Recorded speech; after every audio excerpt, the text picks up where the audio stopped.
right, ladies and gentlemen, welcome back to the recap. Michael D'Angelo, joined as always by my partner in crime, Mr. Big D, Daryl Ortiz. And we are, it feels like, again, we're always on the road to something. On the road to Saturday night's main event, which I believe is next Saturday already. Yes. Yep. And then that's not up. John Cena's Saturday night main event because that one's in December. So we've got two Saturday night main events coming up in short order. But this one, basically for Raw and SmackDown this week, they've been lining up all the matches, is how it feels. Fast and furious. And that's pretty much what Raw and SmackDown was centered on. And I'm wondering who's going to make the main event. But let's start off with Monday Night Raw, because I feel like that match will be the main event that's got set up for Monday night. Yeah, it's going to be interesting. So, of course, picking up from last week's betrayal of Seth Rollins, it looked, honestly, I have a bit of a gripe on this because it looked like they were going to push Braun Breaker finally. They gave him, it did. The lead role in the Vision. I know there was rumors that Austin Theory was going to join the Vision as well because, like we had talked about, it was going to be the Vision and Bloodline. So I think Austin Theory, and because he's a Paul Heyman guy, I'm assuming Brock Lesnar would have probably joined up the group and rounded them out for the Survivor Series match. But clearly, with Seth Rollins being hurt, needing surgery, that was all out the window. So it looked like Braun Breaker was prime to take over that spot. He even walked out with the title over his shoulder. It looked good on him. Yeah. I was excited. It fits. It totally fits him. So yeah, I think he was queued up to do it, but card subject to change, right? We had Adam Pearce come out, and I even liked the way he made Adam Pearce, ask nicely and all that stuff for the title. Like, it was great, Made him say please and go through that, and Adam kind of begrudgingly went along with it. Yeah. Trying to be as forceful as possible, but checking all the I asked politely, respectfully, which was great. I thought the segment was great. Yeah. And then what pissed me off was towards like the middle of the night or later on that night when Adam Pearce tells Paul Heyman that he pulled Braun Breaker and Bronson Reed from the Battle Royal for the #1 contendership to face CM Punk at Saturday night's main event for the title. Because it would have made a lot more sense, put over younger talent, to have Braun Breaker take on CM Punk.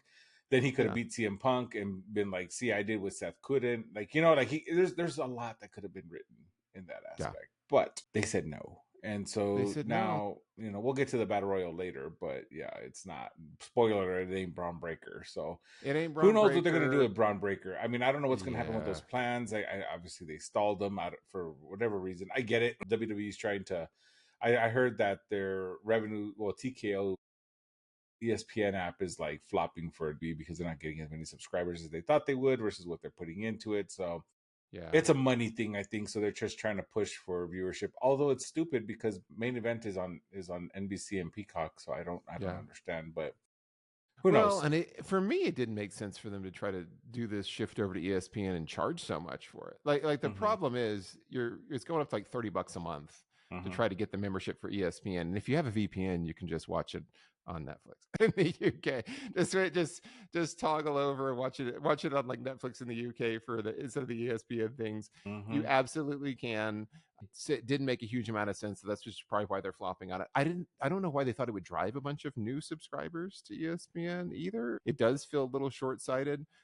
They have shot themselves in the foot on this one, but it is what it is. I will say I really I was very entertained by the opening segment, but I was also, to your point, disappointed that they pulled them, and very disappointed with who won the Battle Royale later, but we'll get to that. Yeah. Later. However, what I wasn't disappointed in was my match of the night. Was AJ Styles and Dragon Lee defeating Finn Balor and JD McDonough for the World Tag Team titles. They looked amazing. This match was a blast. I really enjoyed this match. If you haven't seen it, go back and watch it. It was actually a really, really good match. AJ Styles and Dragon Lee make a really good team. I like the little joke of like AJ Lee because AJ Styles and Dragon Lee. I thought that was so cool. That was well played. This is a great match, and I will say, continuing on with the surprise title change, because I really didn't think they were going to do a title change here. Surprise title change on Friday night with Ilya Dragunov winning the U.S. Championship, and then now you got a surprise tag title change as well. So we'll see how long the reign lasts. But I agree, match of the night. This one was a lot of fun. I thoroughly enjoyed this match. It did have quite a few ad breaks within, unfortunately, but the action was still awesome. It was a great match. I think this is going to be a good one. It's a good way to push Dragon Lee as well under the tutelage of AJ Styles. I think it's going to be a good look for him. So I'm glad. I'm happy to see him. Well, I've always been a fan of Dragon Lee. It's just he kind of just slipped through the cracks with all the scuffle between Dom and Ray, and Dom actually just and the LWO, and the LWO is really kind of gone now. Yeah, it is. They but just I think disappeared. And I think it's mainly because, and it may not be a very popular opinion, but I feel like it kind of faded away because Dom, surprisingly to many, has just flourished and become bigger than I think what they expected. So they just shifted gears to Judgment Day story versus instead of doing it like, more the internal squabble, because Dom's getting bigger than his britches, I guess is what they're trying to pull it. But Yeah, it's still, I think that's where they're heading, because conveniently after that you had Dominic Mysterio defending his Intercontinental Championship match against Rusev, which he did do successfully. He did win. He did retain. He tried to do the ring hammer. yeah. Penta just like elevated from the timekeepers area, which is kind of interesting. It was funny, but it was cool. It was a cool little spot. You had him try to use the hammer, but it was really just a distraction because Rusev caught the 619. Ref took the hammer, and it was just so that Dom can, again, heel tactics, low blow behind the back. Low blow did what he needed to do. But you know what?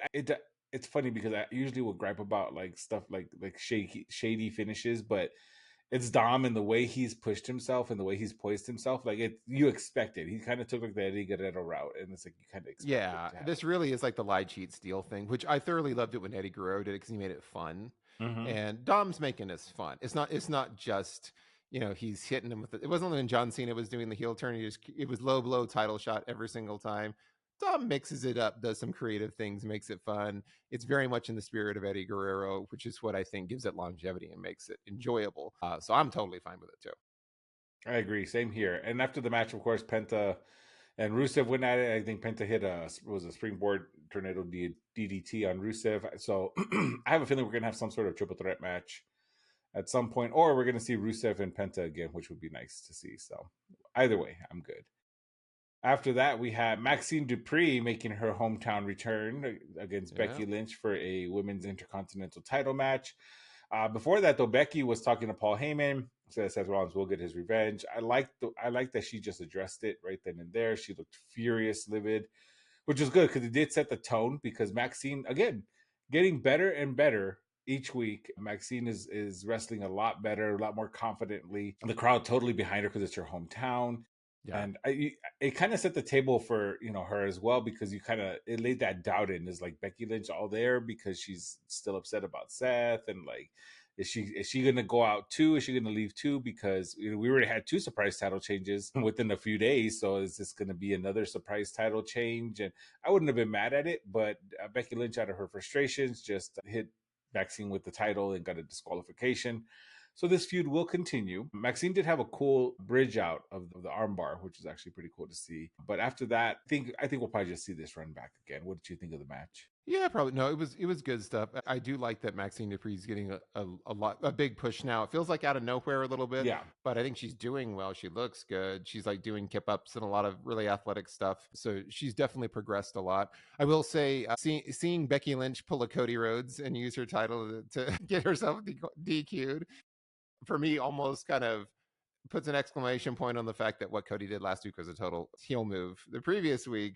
So I thought that was interesting as well. But when she does it, it's a terrible thing. When Cody does it, he's just frustrated. That's all. So that was interesting as well. I'm wondering if we're going to maybe see Becky start kind of coming back to the middle a little bit versus being a heel, because she did have the segment where she ran down Paul Heyman and called him a penguin and all this and that. So obviously she's not going to stay with them. They betrayed her husband, even though he wants to keep her in the fold.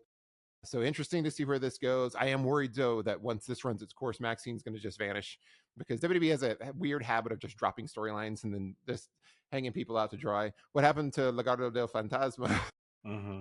What happened to the LWO? What happened to a lot of these things that kind of stop-start?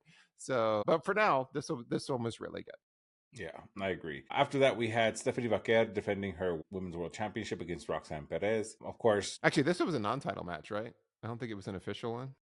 No, it wasn't. Sorry. I'm sorry. Yeah, it was a non-title, because I remember I was thinking, hey, why is she even giving her a shot? Like, no, it was a non-title. Like, it was a non-title match. But of course, you had of course, naturally, Stephanie's going to win because Roxanne and Raquel have just been losing lately for some odd reason, which they're a great tag team. Getting They're hung good out to wrestlers. dry. I know, to your point, right?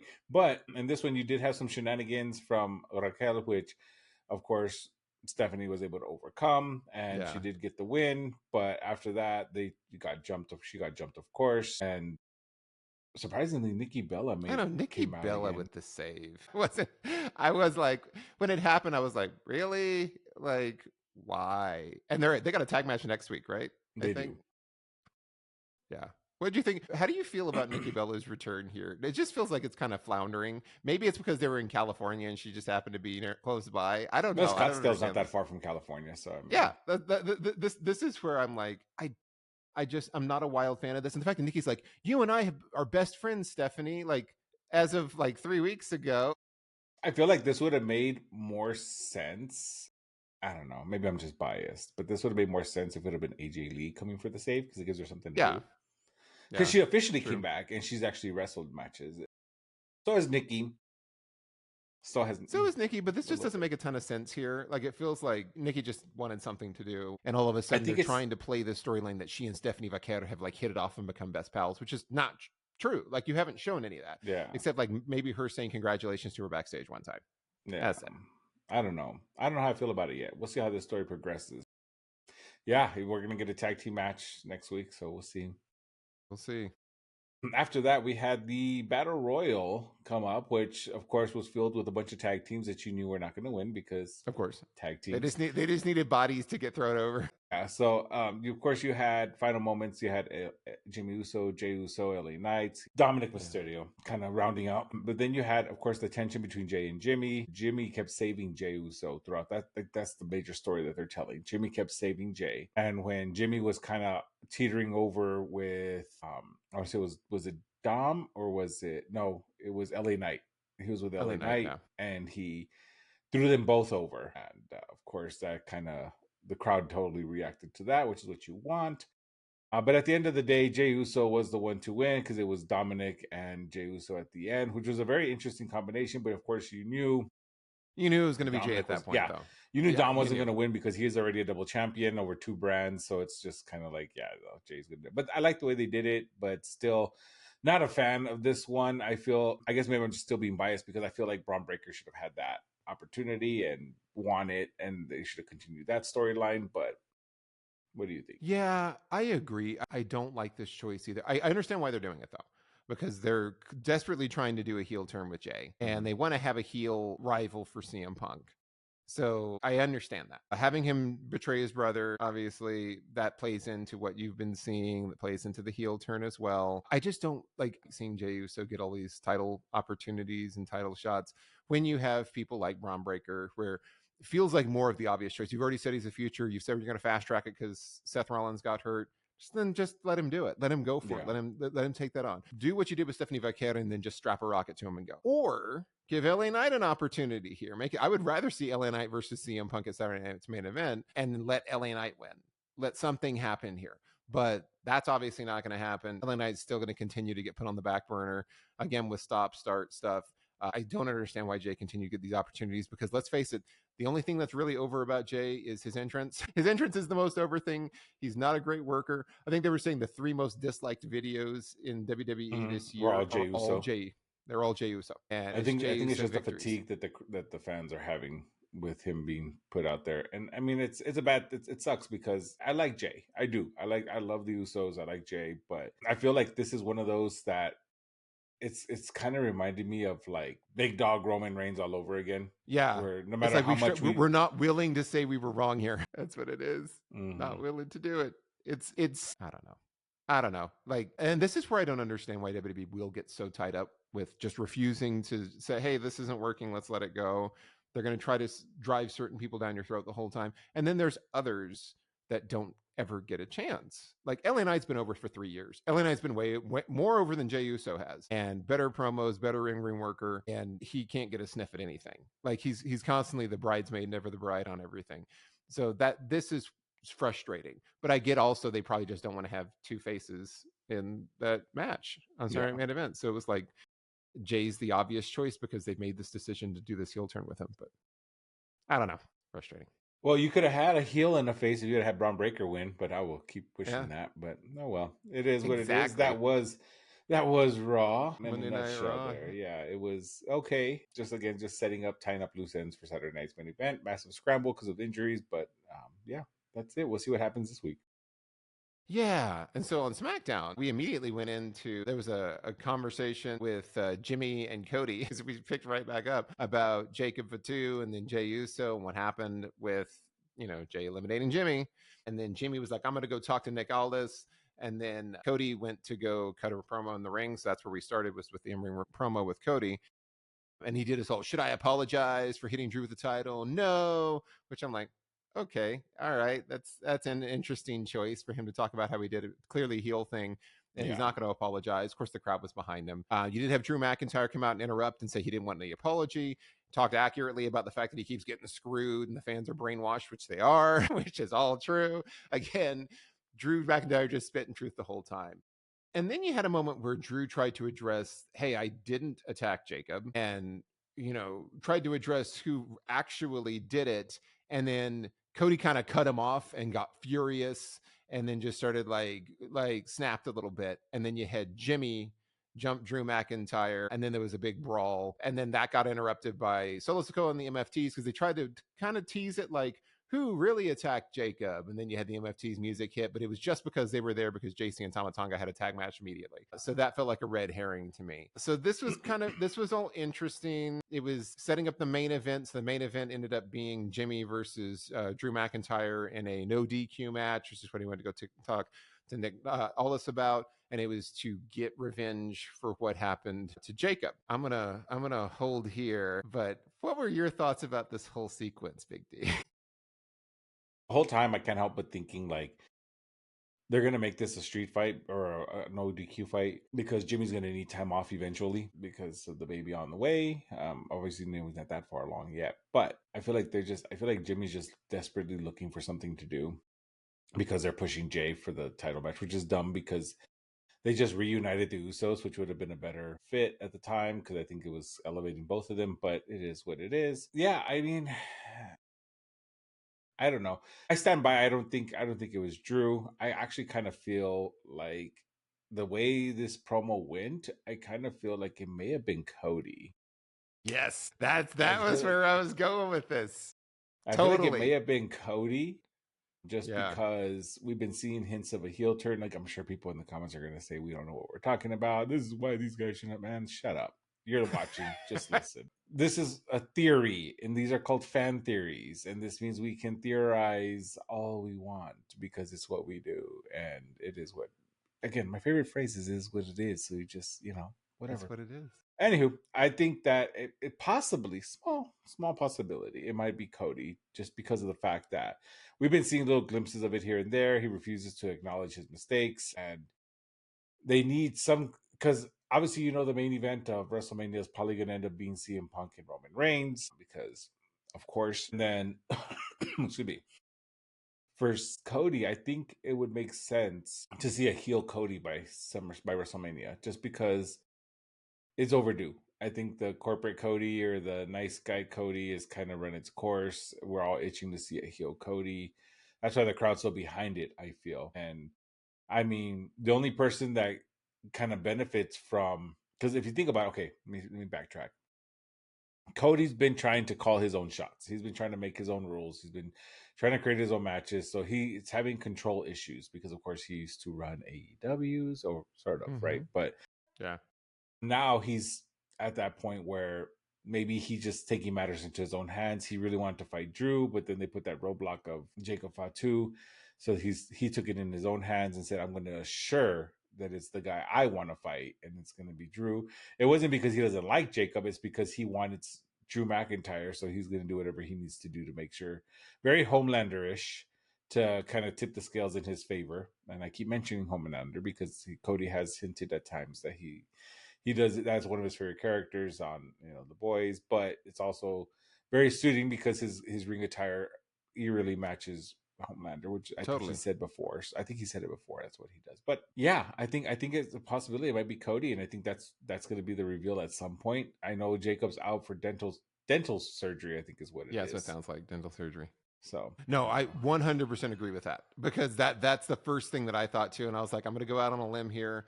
I do think it was Cody. And I think it was Cody for a couple of reasons, because obviously he lost at Saturday night's main event. He got betrayed by his friend Seth. You know, his friend hit him with the watch, which is a symbol of his friendship with him, and he used that against him. And this was like the turning point for Cody to tip over and say, hey, me being friends with people is working against me.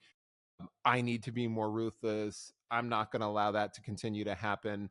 You had the backstage segment where he talked with Jacob beforehand, and Jacob was like, you know, I'm going to beat Drew and I'm coming for your title. Now, what I mean? He's like, yeah, I hope so, man. I hope so. And then like dapped him up. And then all of a sudden Jacob's hurt. And it's like, yeah, because you went and took him out because you didn't want to face him anymore. And then him getting enraged when Drew was talking about, hey, I wasn't the one that did it. And so Cody kind of snapped a little bit because Cody knows he's the one that he did it. So he's trying to shut him up and he's trying to shut him down.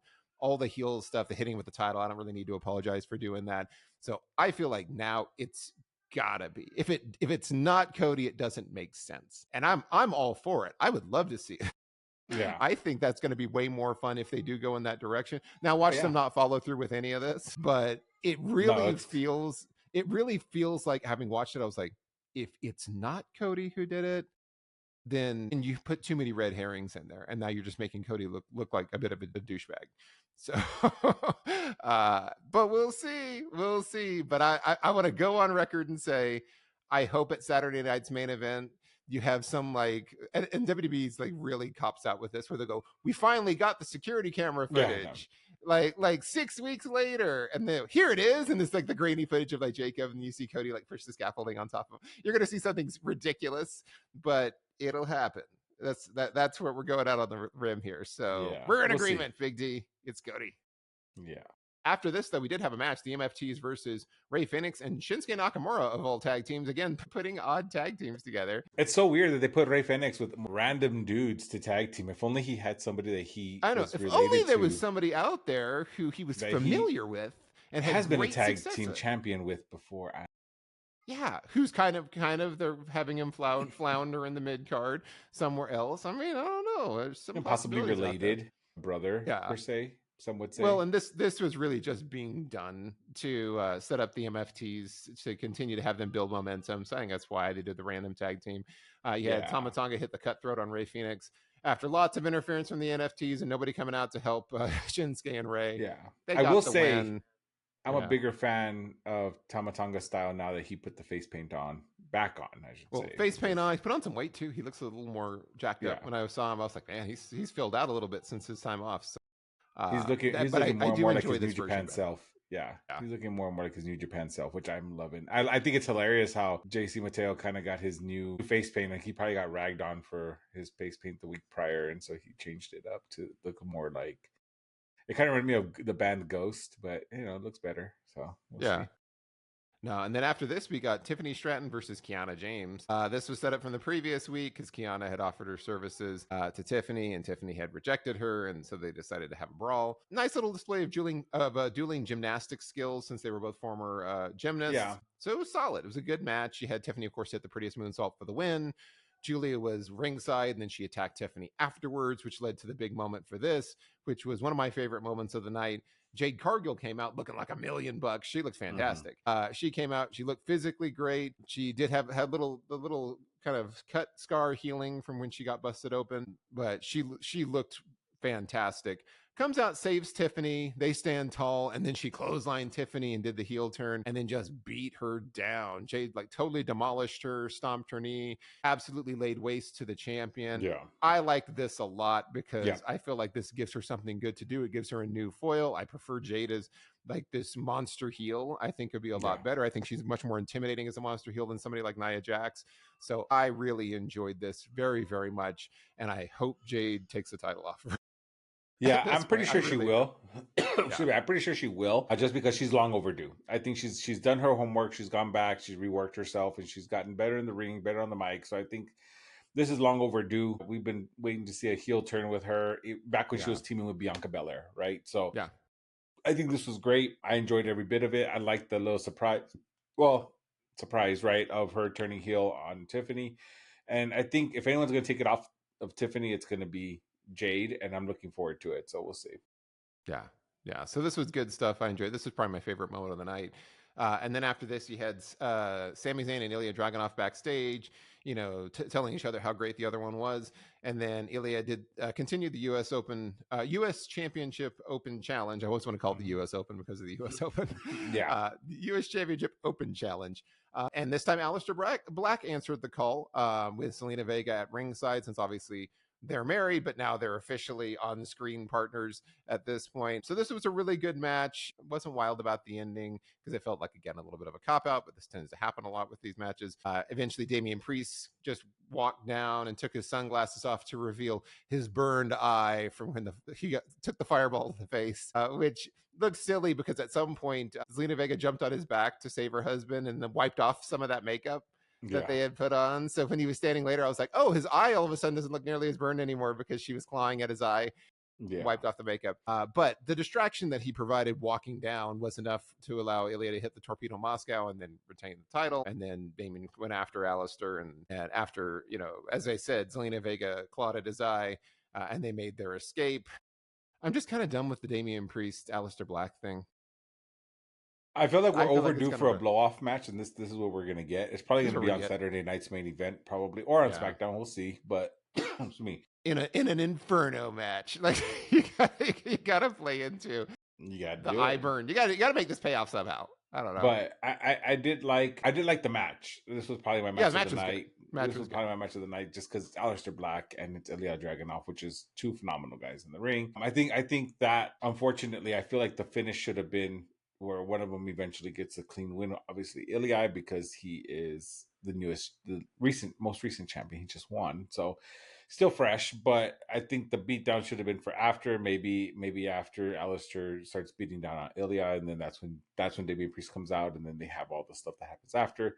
I feel like just could have waited, because Damian Priest really didn't do anything but like walk down the aisle. That's all he did, So why tarnish Ilya's first title defense like that if you're just gonna have the beatdown wait till after the match anyway? So yeah, that's just true. What I think.